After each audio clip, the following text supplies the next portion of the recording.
What's up mga kapepe? Ay, set in ang helmet natin. So, dito tayo ngayon sa may Sierra at natin si John Lloyd sa Tikling para sa ride ngayon na Bike Seta Iglesia. So, magbabike kami para lang puntahan ang 7 church around sa Taytay, Angono, Binangonan, Baras, Antipolo para magmuni-muni ngayong Holy Week.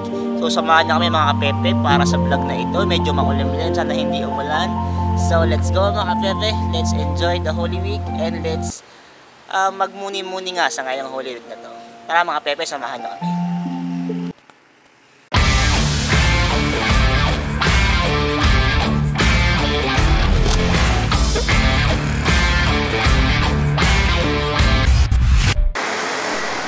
Ayan, shoutout pala sa lahat na nagpapa-shoutout sa mga suportang tunay ng mga ating mga kapepe. So dito kami dadaan sa Antipolo para sa dadaanan namin unang simbahan. Sa taas nito ang simbahan ng Katedral ng Antipolo. So samahan nyo kayo mga pepe.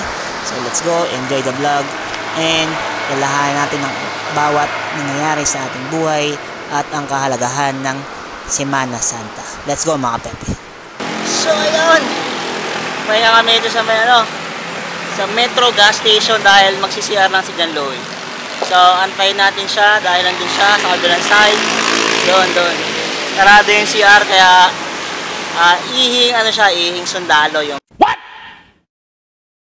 What the mga kung lang pwedeng umihi. So samahan niyo kami mga pepe puntahan yung 7 simbahan na balak namin i-ride. So tara, let's go. So ayun mga pepe, sa puntong ito medyo malakas ang hangin kaya voice over na lang natin. Dito kami ngayon sa Antipolo, malapit na sa simbahan. Samahan nyo kami palagi. So let's go mga pepe. So salamat at panoorin ang buong vlog nang matuto tayo kung anong meron sa Bisita Iglesia or sa aming gagawin na Bike Seta Iglesia ngayong Holy Week. Let's go! Samahan kami ng Antipolo. Let's go guys, samahan nyo kami. And mga pepe, dito na kami simbahan ng Antipolo o the Church of Antipolo na mas kilala bilang Our Lady of Peace and Good Voyage ng mga namamanata dito mga pepe. So tara, sa unang simbahan, let's go.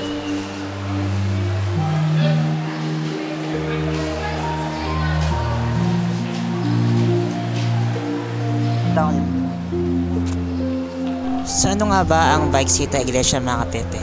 So ginawa namin to or ginamit namin ang salitang ito katunog ng Bisita Iglesia dahil sa magbibisita iglesia nga kami gamit ang bisikleta, kaya nabuo ang salitang Bike Seta Iglesia.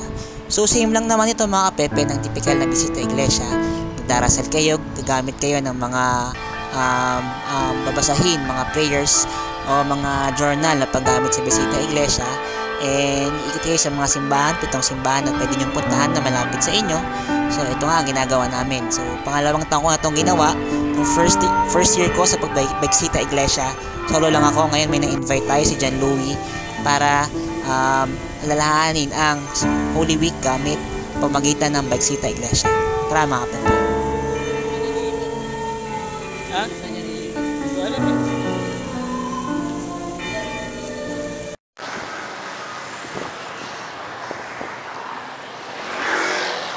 So ayan, second simbahan na kami mga pepe. So samahan niyo ako at nag-enjoy at maging solemn ang ating mahal na araw. So let's go!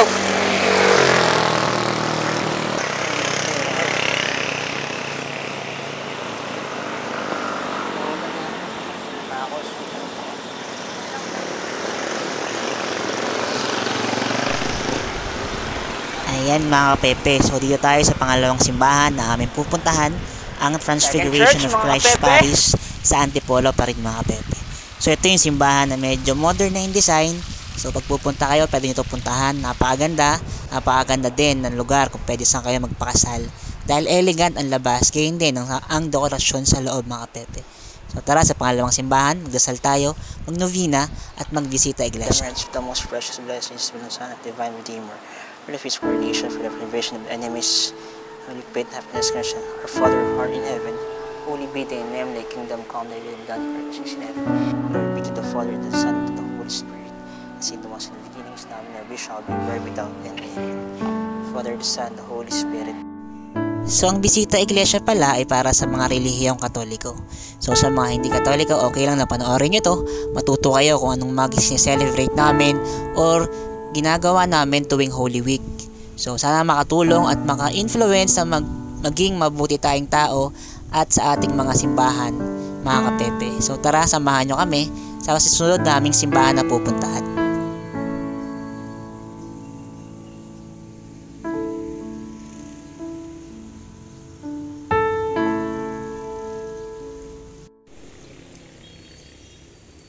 Ito kami sa Second Church, video to.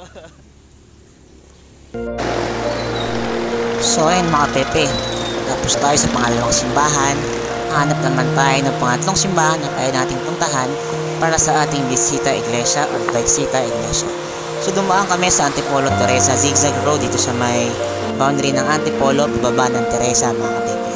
So ito yung itsura niya. So banayad lang kayo pababa kasi nga yun, delikado dito. So sa mga baguhan na dadaan sa zigzag road na ito, advice ko lang, make sure yung pinaka-brake nya is okay, brake pad na malinis at hindi ganun pudpud na at palitin.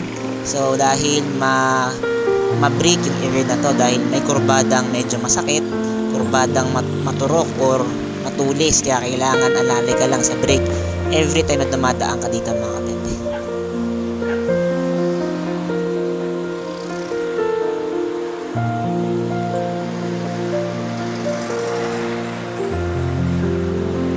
Sa mga gusto pala malaman ang mga history ng simbahan na aming pupuntahan, so maaring hanapin nyo na lamang to sa Google kasi hindi ko na i-explain isa-isa yung mga simbahan para magka-idea rin kayo kung paano at kung saan nagstay ang mga simbahan na yon mga kapepe.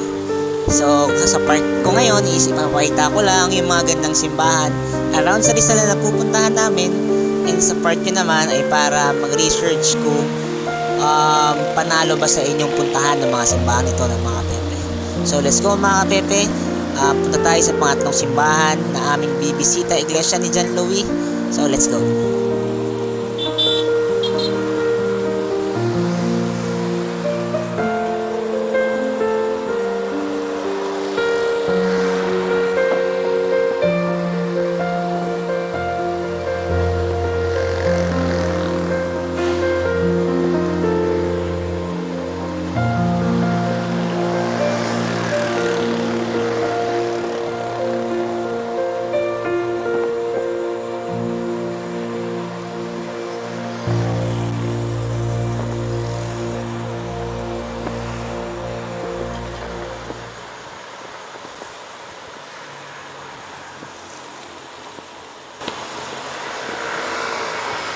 Ito tayo?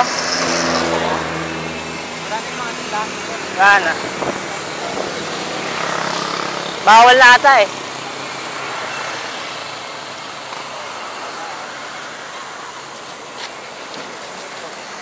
Bawal na dito ang tinda. Kiniklearing lagi siguro. Hey! Stop it. Get some help. Ito kami ngayon sa zigzag road. So papunta na kami sa pangatlong simbahan. Titingin kami siguro bandang Teresa o Baras. Pero siguro Teresa muna yung pinuntahan namin nung last time na madilim pa. Tama ba? Doon muna kami para pangatlong simbahan na yon. So target is 7 Church ngayong bisita iglesia or bike sita iglesia. So samahan nyo lang kami. Dahil minsan lang kami mag-vlog at mag-bike. So let's go!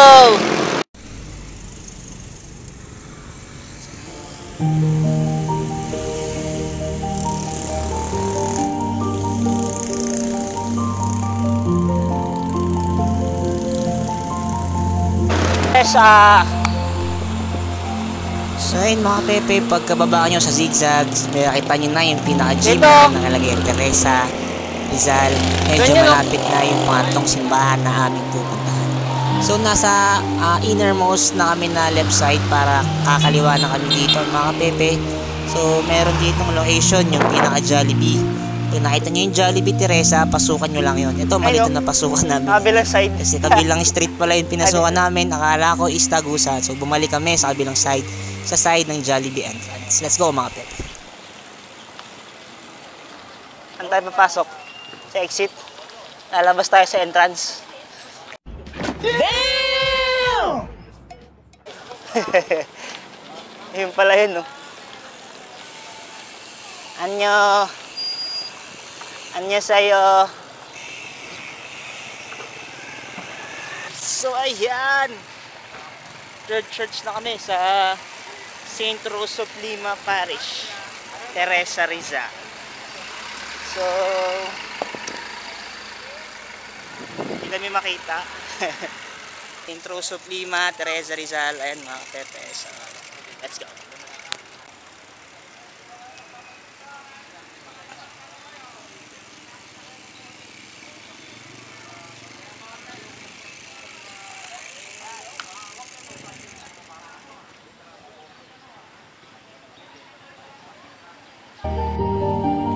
Matatagpuan nga ang St. Rose of Lima Parish dito sa may bandang bayan ng Teresa Rizal.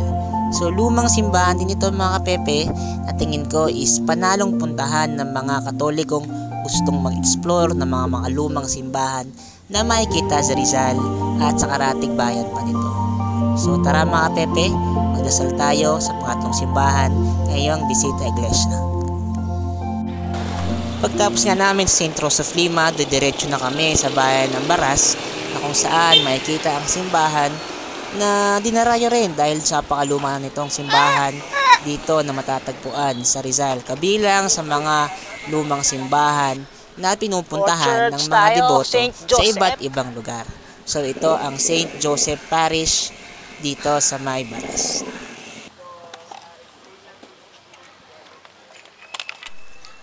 Mas kilala nga ang St. Joseph Parish Church bilang simbahan ng Baras or Baras Church mga kapepe. So may kita nyo dito, napakatagal na, 338 years na nang to ay tinayo ang simbahan na ito mga kapepe. So sa ibang details, pa-search na lang kasi yan nga, para magka-idea tayo at matuto tayo ng mga lumang simbahan dito sa Rizal na pwede nating puntahan at pasyalan mga kapepe. So pasok tayo para magdasal at mag-novena na ginagamit natin ngayong bisita iglesia. Let's go mga kapepe, samahan nyo kami at pumasok sa magandang simbahan na ito sa Baras.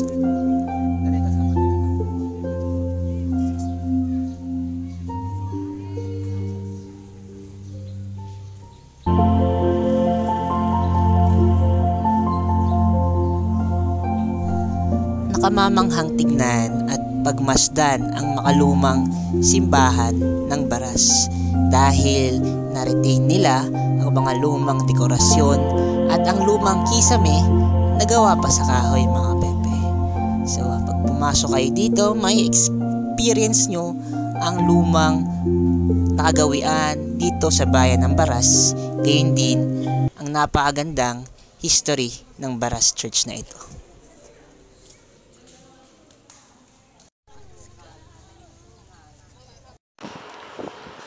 Tanay na tayo. Tanay na, oh.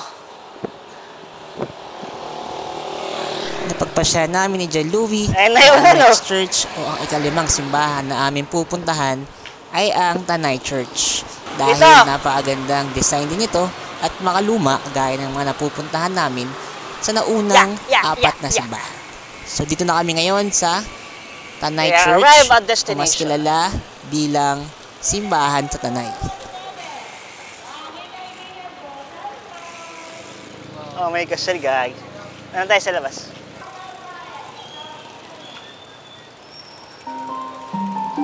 Silip ka lang.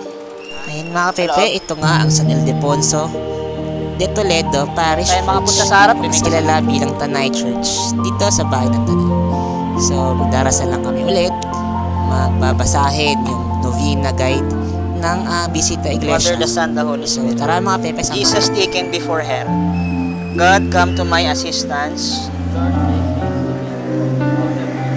Glory be to the Father, and to the Son, and to the Holy Spirit. O Sacrament most holy, O Sacrament divine, all praise and all thanksgiving, be every moment thine, be every moment thine. Short prayer ulit tayo.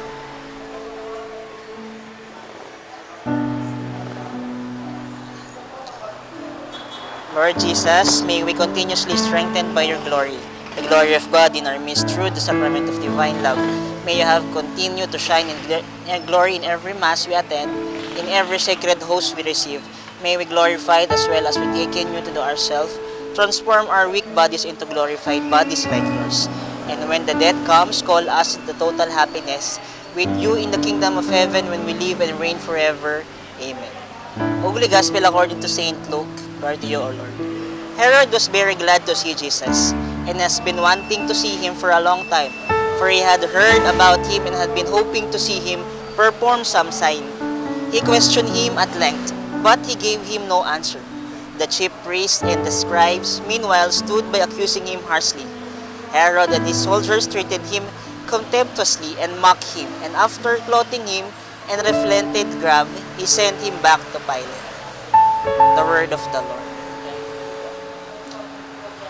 Eternal Father, I offer thee the merits of most precious blood of Jesus, thy beloved Son and my divine Redeemer, for all those shall this day pass through another life, that you mayest preserve them from the pains of hell, and admit them to the more readily to the possession of thy glory. Our Father, who art in heaven, holy be thy name, thy kingdom come, thy will be done on earth as it is in heaven. Give us this day our trespasses, and forgive us our trespasses against us. Hail Mary, full of grace, the Lord is with you. Blessed are you amongst women, and blessed the fruit of thy womb, Jesus. Glory be to the Father, and to the Son, and to the Holy Spirit, and is was in the beginning, is now, and will be word, which shall be end. Amen. The Father, the Son, the Holy Spirit.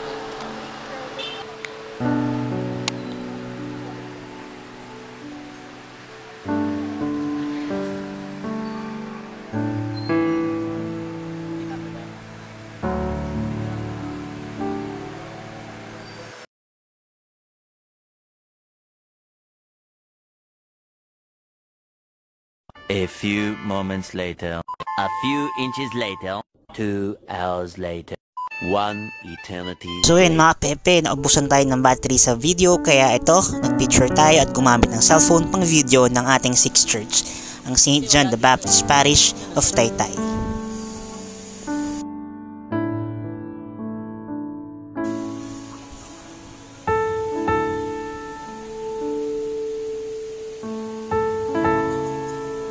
So ang last church natin mga Pepe, ang St. Arnold Jansen Shrine Parish of Cainta.